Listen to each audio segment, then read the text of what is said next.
fertilisasi. Nah, kemarin kita sudah belajar tentang organ-organ reproduksi, siklus menstruasi dan ovulasi. Nah, fertilisasi ini adalah tahapan setelah terjadinya ovulasi dan bertemunya sperma dengan ovum. Ya. Oke, kita lanjutkan. Nah, ini tujuan pembelajaran kita hari ini. Ya.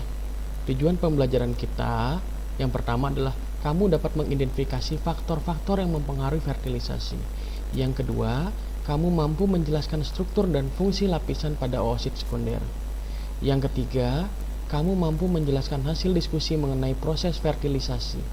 Yang keempat, siswa dapat mengkorelasikan proses fertilisasi dengan kejadian sehari-hari. Oke. Nah, ini kompetensi dasar yang harus kamu tahu, bahwa untuk mencapai KD atau kompetensi dasar yang ada di proses fertilisasi ini adalah kamu dapat menganalisis hubungan antara struktur jaringan penyusun organ reproduksi dan fungsinya.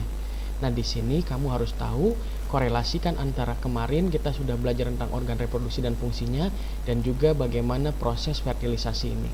Yang kedua, untuk keterampilan, kamu dapat menyajikan hasil analisis pengaruh pergaulan bebas, penyakit kelamin, dan pada struktur dan fungsi organ yang menyebabkan gangguan sistem reproduksi melalui terkait sistem reproduksi melalui berbagai bentuk media informasi.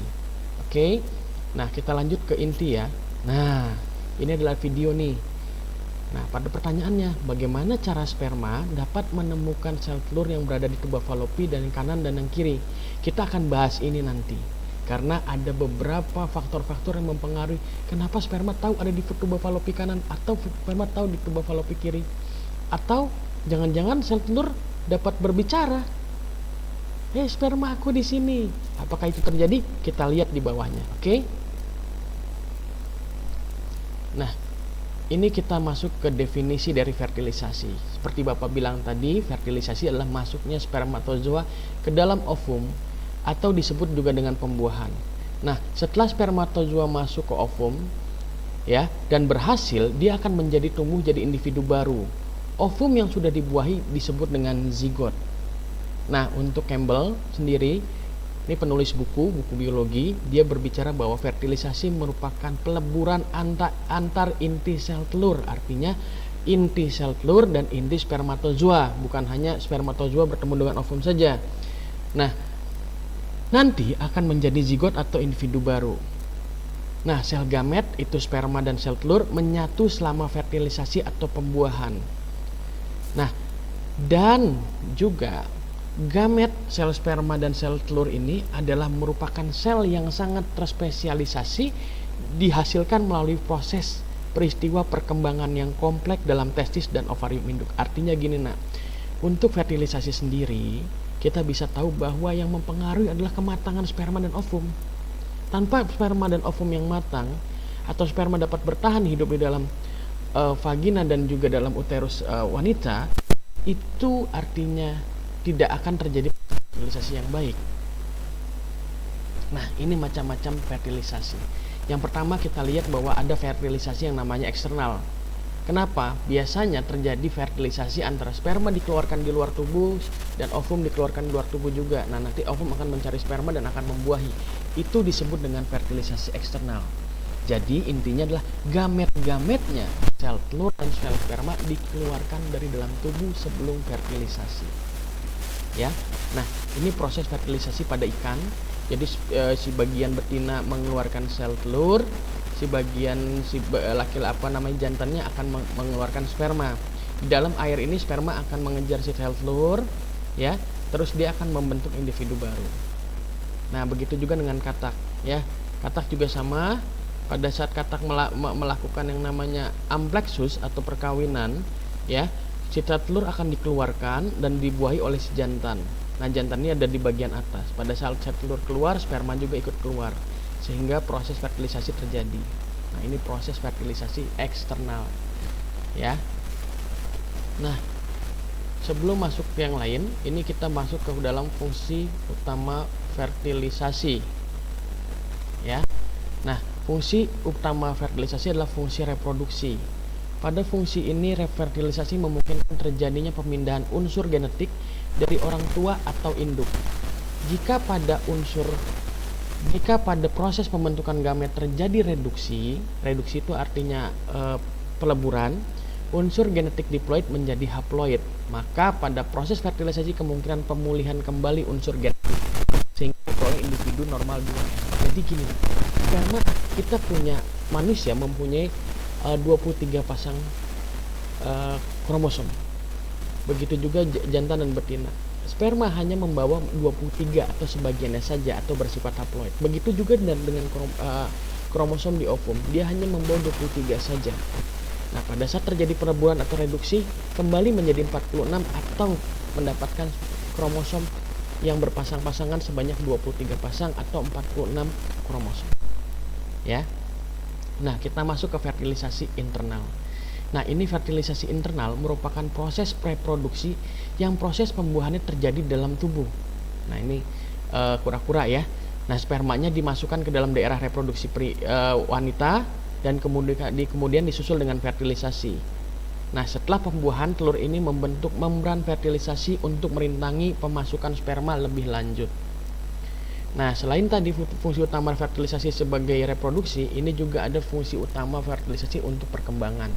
Yaitu pada fungsinya dalam perkembangan, fertilisasi menyebabkan rangsangan pada sel telur untuk menyelesaikan proses meiosis.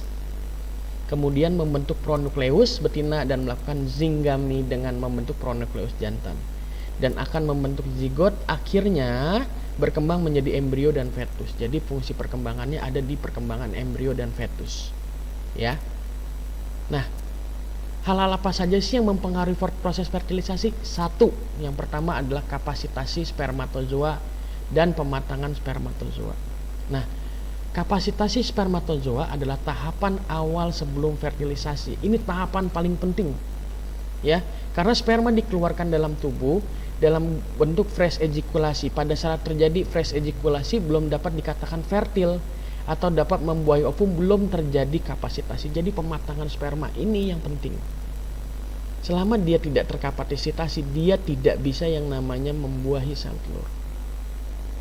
Ya. Nah, yang kedua apa? Setelah terkapasitasi, sperma dikeluarkan, dia akan bergerak kepada dengan zona pellucida. Jadi si sperma akan melekat di zona pellucida, yaitu zona pellucida adalah zona terluar dari ovum. Nah, kalau kita lihat di video ini ada di bagian sini nih, zona pellucida nih. Ya, ada di bagian sini. Ya. Nah, syarat agar sperma dapat menempel pada zona pellucida adalah jumlah kromosomnya harus sama, 23 dan 23. Baik sperma maupun ovum, karena hal ini menunjukkan bahwa salah satu ciri apabila keduanya adalah individu sejenis. Jadi tidak bisa yang namanya terjadi fertilisasi bila individunya berbeda atau jenisnya berbeda. Misalkan kamu kawinkan antara kerbau dengan rusa, itu tidak bisa karena jenisnya sudah berbeda. Ya. Yang ketiga, perlengkapan sperma dan ovum dipengaruhi adanya reseptor. Jadi ada yang memanggil, ada yang namanya, kalau kita bilang kemotaksis ya. Nah, jadi ada senyawa glikoprotein pada zona pellucida yang memanggil sperma, aku ada di tuba falopi kanan, aku ada di sini dan lain-lain. Nah, itu jadi si glikoprotein tadi menstimulus reseptor sperma sehingga terjadinya fungsi membran plasma dengan membran akrosom kepala dari anterior sperma. Jadi kita di bagian sini nih, bagian akrosom yang merah-merah tadi ya. Itu bagian akrosom ya. Nah, yang terakhir adalah pada saat terjadi interaksi antara reseptor dan ligan, hal ini terjadi pada spesies yang spesifik. Jadi hanya spesies yang sama yang bisa terjadi perlekatan spermatozoa dengan zona pellucida. Oke. Nah, ini reaksi akrosom ya. Nah, pada saat si sperma sudah masuk, lihat di video di samping, pada saat dia sudah menembus zona pellucida, reaksi tersebut terjadi pada saat masuk ke dalam ovum. Nah, apa yang terjadi dengan akrosom? Terjadi pangkal akrosom karena lisosom anterior kepala sperma terdapat enzim digesti yang berfungsi untuk penetrasi zona pellucida. Jadi ada enzim digesti untuk masuk ke dalam zona pellucida. Ya.